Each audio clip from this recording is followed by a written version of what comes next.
വളക്കൈയുകൾ മെല്ലെ ഇളക്കി ഉദാസീനഭാവത്തിൽ ആ കണ്ണിണ എഴുതി ഇളകുമച്ചില്ലികൾ വീണ്ടും കറുപ്പിച്ച് നെറ്റിയിൽ അഞ്ജനം ചാർത്തി വരിക. എന്നരികത്തിരുന്ന സന്ധ്യാലക്ഷ്മി കീർത്തനം പോലെ ലളിത സുഭഗമായി എന്തെങ്കിലും നല്ല 4-5 വാക്കുകൾ ഓതി നിറയുക. ഇതാണ് ശാന്ത. അത് ആദ്യം വായിച്ചു കേൾക്കുന്നത് അമ്മ തന്നെയായിരുന്നോ? ആദ്യമായിട്ടല്ലേ അങ്ങനെ അമ്മയെക്കുറിച്ചൊരു കവിത സാർ എഴുതുന്നത്? എന്നെക്കുറിച്ച് തന്നെയല്ല എഴുതിയിരിക്കുന്നത്, കഷ്ടപ്പെടുന്ന ആൾക്കാരെക്കുറിച്ചും സ്ത്രീകൾ കഷ്ടപ്പെടുന്നതും ഒരു കുടുംബം എങ്ങനെയാണ് കൊണ്ടുപോകുന്നതും കുടുംബജീവിതം എങ്ങനെയാണെന്നുള്ള അതിലെ ദുഃഖങ്ങളും സന്തോഷവും എല്ലാം അതിൽ ഉൾപ്പെട്ടിട്ടുണ്ട്. ശരിക്കും ആദ്യം കാണുമ്പോൾ തന്നെ സാറ് കവിയായിരുന്നില്ലേ? കല്യാണം നടക്കുമ്പോൾ തന്നെ കവിയായിരുന്നു, എന്നെങ്കിലും ഇത്ര പ്രസിദ്ധീകരണം കവിതയൊന്നും പ്രസിദ്ധീകരിച്ചു തുടങ്ങി. അങ്ങനെ കല്യാണത്തിന് മുമ്പ് കവിതയോട് താല്പര്യം ഉണ്ടായിരുന്നു? അമ്മയ്ക്ക് അങ്ങനെ താല്പര്യം ഉണ്ടായിരുന്നു? എനിക്ക് കവിതയോട് വലിയ താല്പര്യമായിട്ടൊന്നും അന്ന് ഞാൻ കൊച്ചു കുട്ടിയായിരുന്നു.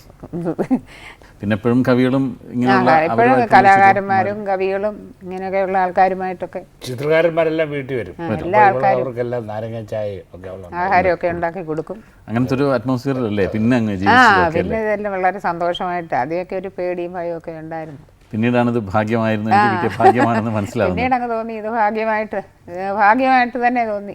ഇത് വളരെ സന്തോഷം. ആദ്യം ഒരു ലജ്ജയും ഒരു വിഷമമൊക്കെ തോന്നി. പിന്നീട് അതൊക്കെ അങ്ങ് മാറി. എല്ലാവരും വന്നില്ലെങ്കിലും ഇത് വിഷമമാണ്. എന്താണ് ഈ ഭാഗ്യത്തിനുള്ള മറുപടി എന്താണ്? ഞാൻ പറഞ്ഞത് എൻ്റെ ഒരു ബലം എൻ്റെ അമ്മയും എൻ്റെ ഭാര്യയാണ്. അച്ഛനും അതേ എല്ലാ സഹോദരങ്ങളുണ്ട്. എല്ലായിടത്തും ഒരു കൂടുതലൊരു അംഗീകാരവും കൂടുതലൊരു താല്പര്യവും ഇവരൊക്കെ പുലർത്തിയിരുന്നത്. അപ്പോൾ ഇവരുടെ കൂടിക്കഴിഞ്ഞ് ഞാൻ പറയാറുണ്ടല്ലേ, ഞാൻ പറഞ്ഞല്ലേ എൻ്റെ മകൾക്കും എൻ്റെ കവിതയ്ക്കും പ്രായമാണ്. അപ്പോൾ അവൾ പറ്റത് തന്നെയാണ് എൻ്റെ കവിത.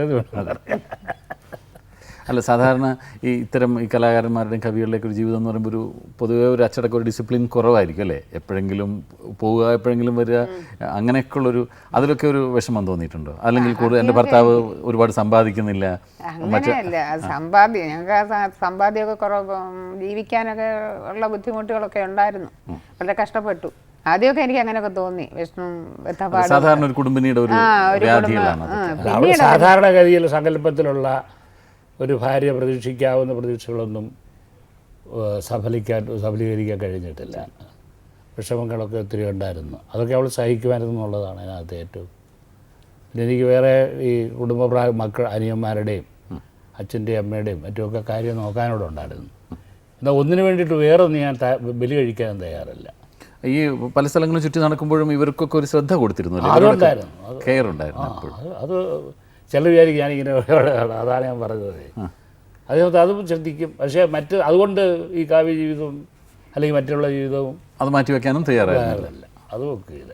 അത് ഞാൻ ഡൽഹിയിലുണ്ടായിരുന്നു ഒരു കൊല്ലം ഡെപ്യൂട്ടേഷൻ പോയിരുന്നു. അന്ന് ഇവളെ കൊണ്ടുപോയില്ല, കുടുംബത്തിനെ കൊണ്ടുപോയില്ല. അപ്പോൾ അത് അവൾക്ക് തീരെ അപ്പോൾ ഡെയിലി ഇവള് ആഴ്ചയിൽ 1-2 കത്തയക്കും. ഞാൻ കാര്യമായി അധികമൊന്നും മറുപടി അയക്കില്ല. ഇത് തന്നെയാണ് അത്.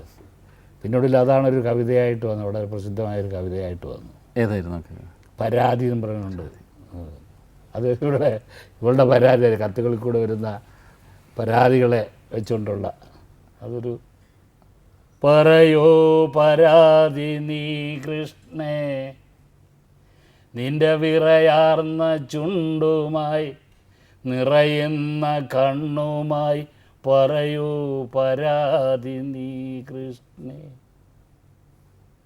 അവിടെ നീ അങ്ങനിരിക്കൂ, മുടിക്കതിരുകൾ അല്പമുതുക്കൂ, നിറയുമാ കൺകളിൽ കൃഷ്ണമണികളിൽ നിഴലുപോലെ എന്നെ ഞാൻ കാണും, അടരാൻ മടിക്കുന്ന തൂമണി കത്തുന്ന തുടർ വെളിച്ചത്തിൽ ഞാൻ കാണുമോ, കാണാൻ കൊതിച്ചെന്നും ആകാതെ ദാഹിച്ച് വിടവാങ്ങി നിന്നൊരൻ മോഹം. പക്ഷേ അങ്ങനെയുള്ളൊരു കത്തയക്കലോ അതല്ലെങ്കിൽ ഒരു ഫോൺ ചെയ്യലോ ഒന്നുമല്ല, നമ്മുടെ മനസ്സിലുള്ള സ്നേഹം തന്നെയാണ് എപ്പോഴും അല്ലേ പരമപ്രധാനം.